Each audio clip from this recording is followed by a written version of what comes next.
প্রিয় দর্শক, আসসালামু আলাইকুম। আমরা মুসলমান হিসেবে জন্মগ্রহণ করেছি। আমরা খোদা তাআলা ভীত।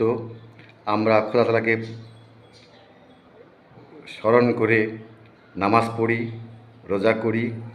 আমিও 5 ওয়াক্ত নামাজ পড়ি, রোজা করি, সে ছোট্টবেলা থেকেই। আমরা মুসলমান। আমরা মুসলমান হিসেবে যতটুকু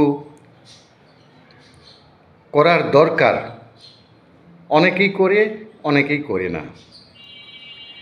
খোদা তাআলার কাছে অশেষ অশেষ ধন্যবাদ, আমাদেরকে মুসলমান হিসেবে জন্মগ্রহণ করিয়েছেন। আমরা দোজখ এবং বেহেশত সম্বন্ধে সব কিছুই জানি, অনুভব করি, যে কারণে আমরা হজরত মুহাম্মদ সাল্লাল্লাহু আলাইহি সাল্লামের আদর্শ অনুযায়ী মুসলমান হিসেবে যা যা করার দরকার তাই করি। কথাটি বললাম, কয়েক সপ্তাহ আগে শুনেছিলাম জামায়াতে ইসলাম নাকি বেহেশতের টিকিট বিক্রি করছেন। আমি এই বিষয়ে একটি ভিডিও করতে চেয়েছিলাম, কিন্তু বিভিন্ন কাজে ভুলে গিয়েছিলাম। যা হোক, গতকালকে চায়ের আড্ডায় হঠাৎ করেই এক লোক বললেন, ভাই, বেহেশতের টিকিট কেমন বিক্রি হচ্ছে? আমি শুনেই হঠাৎ করে মনে করে গেল যে এটা নিয়ে একটি ভিডিও করার দরকার। জামায়াত ইসলাম বেহেশতের টিকিট বিক্রি করছেন। জামায়াতকে ভোট দিলে বেহেশতের টিকিট পেয়ে যাবেন, আপনি মরার সঙ্গে সঙ্গে বেহেশতে চলে যাবেন।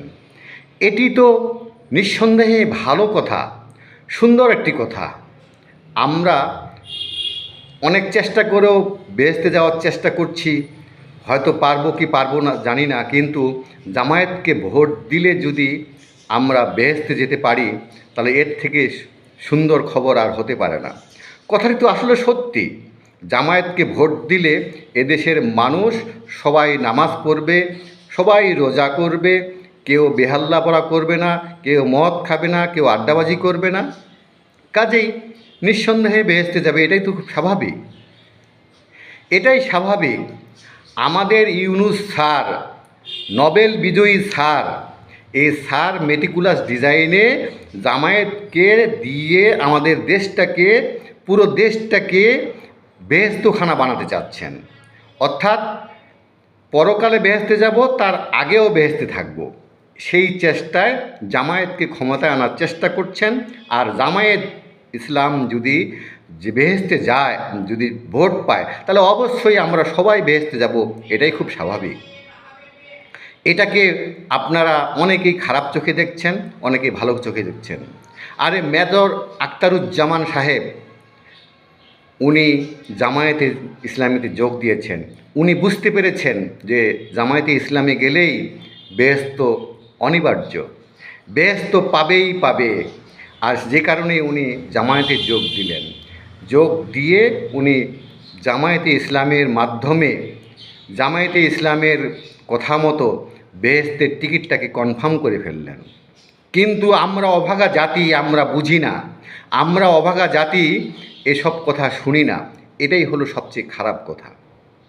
হ্যাঁ, জামায়াতে ইসলাম বলেছেন বিড়িতে সুখ টান দিতে দিতে আপনি ভোট দিতে যাবেন, আর আপনি বেহেশতের টিকিটটি পেয়ে যাবেন। সুন্দর কথা, অনেক সুন্দর কথা।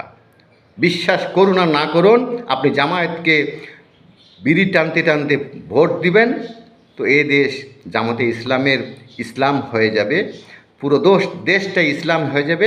আর অবশ্যই সব মুসলমানই তখন নামাজ পড়বে, রোজা করবে, ঢোল গান বাজনা এসব আর কিছু হবে না। তখন অনায়াসে সবাই লাইন ধরে আমরা বেহেশতে চলে যাব। এটাতে খারাপ কি বলুন তো? নিশ্চয়ই এটাতে খারাপ নয়। অবশ্যই খ্রিস্টান যারা আছে তারা তো সারাদিন পর মদ খায়, তাদেরকে বলতে হবে, হিন্দুরা মদ খায়, তাদেরকেও বলতে হবে যে আপনারা সকালবেলা মদ টদ খাবেন, কেউ যেন না দেখে। তারপর এসে ভোট দেবেন জামায়াতকে, আর আপনিও অবশ্যই একটা টিকিট পেয়ে যাবেন, বেহেশতে চলে যাবেন। অবশ্য হিন্দু, খ্রিস্টান, বৌদ্ধ তারা তো বেহেশত সম্বন্ধে জানে না, কাজেই তাদেরকে জানাতে হবে আগে। আর জানাতে পারলেই তারাও কিন্তু অনায়াসে, কেউ মদ খাবে, কেউ সুরাপান করবে, আর কেউ গাঞ্জা খাবে, আর কেউ চোরস খাবে, যে যেটাই খাক না কেন খেটে জামাতে ইসলামকে সকালবেলা ভোটটা দেবে, আর অমনি তারা টিকিটটা পেয়ে যাবে। খুব সুন্দর কথা না? নিঃসন্দেহে, নিঃসন্দেহে এটা সুন্দর কথা। আপনারা প্রস্তুত থাকুন সবাই মিলে, যেন সবাই আমরা জামায়াতকে ভোট দিয়ে টিকিটটা কনফার্ম করতে পারি, বেহেশতের টিকিটটি পেতে পারি এবং মরার সঙ্গে সঙ্গে বেহেশতে যেতে পারি। আমরা, আপনারা সবাই সবাই জামায়াতকে ভোট দিব এবং হিন্দু, খ্রিস্টান, তারপর বৌদ্ধ তাদেরকেও বোঝাবো বেহেশত সম্বন্ধে। তাহলে তারাও হুরপরি বেহেশতের যে যত রকমের সুন্দর সুন্দর যা কিছু আছে সব সব সব কিছু জানালে তারাও অবশ্যই উদ্গ্রীব হয়ে যাবে জামায়াতকে ভোট দেওয়ার জন্য। সবাই জামায়াতকে ভোট দিবেন এবং বেহেশতের টিকিটটি কনফার্ম করবেন, এ আশা করে আজকে এ পর্যন্তই। দর্শক, আসসালামু আলাইকুম।